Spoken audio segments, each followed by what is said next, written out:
नमस्कार. मी डॉक्टर सौ अर्चना साहेबराव कदम.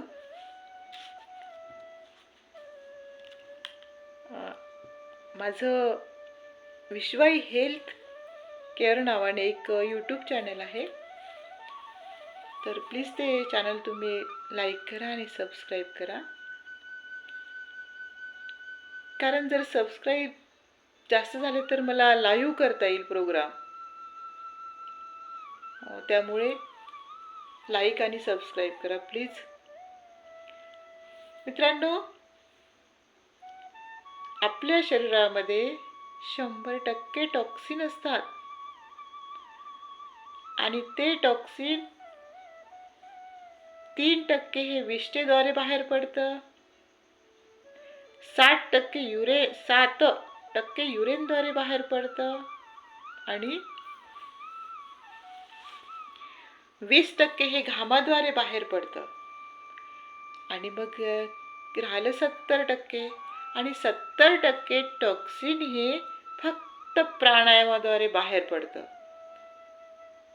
प्राणायाम केल्याने आपल्या शरीरामधील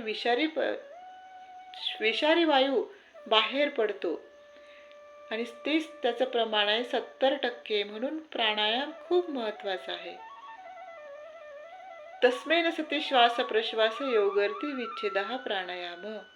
श्वास आणि प्रश्वास ह्यालाच प्राणायाम म्हणतात.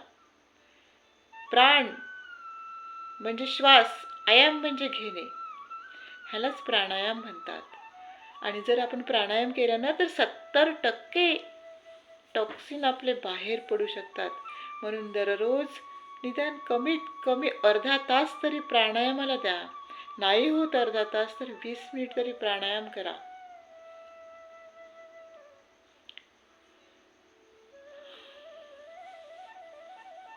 न तस्य रोगो न जरा न मृत्यू प्रातस्य योगाग्निमय शरीरम. तस्य रोगो न जरा न मृत्यू. कोणतेही आजार होणार नाही आणि म्हातारपणाआधी मृत्यू सुद्धा होणार नाही. पण कधी? की जेव्हा तुम्ही प्राणायाम कराल. जेव्हा तुम्ही प्राणायाम कराल, योगा कराल, व्यायाम कराल, प्राणायाम कराल, फिरायला जाल तर तस्य रोगो न जरा न मृत्यू. कधीच आजारी पडणार नाही आणि म्हातारपणाआधी कोणाचा मृत्यू सुद्धा होणार नाही. पण कोणाचा? की ज्याने प्राणायाम योगा केला त्यांचा. म्हणून सर्वांनी योग करा, प्राणायाम करा, ध्यान करा, मेडिटेशन करा आणि आमच्या यूट्यूब चॅनलला जुळून राहा. थँक्यू. धन्यवाद.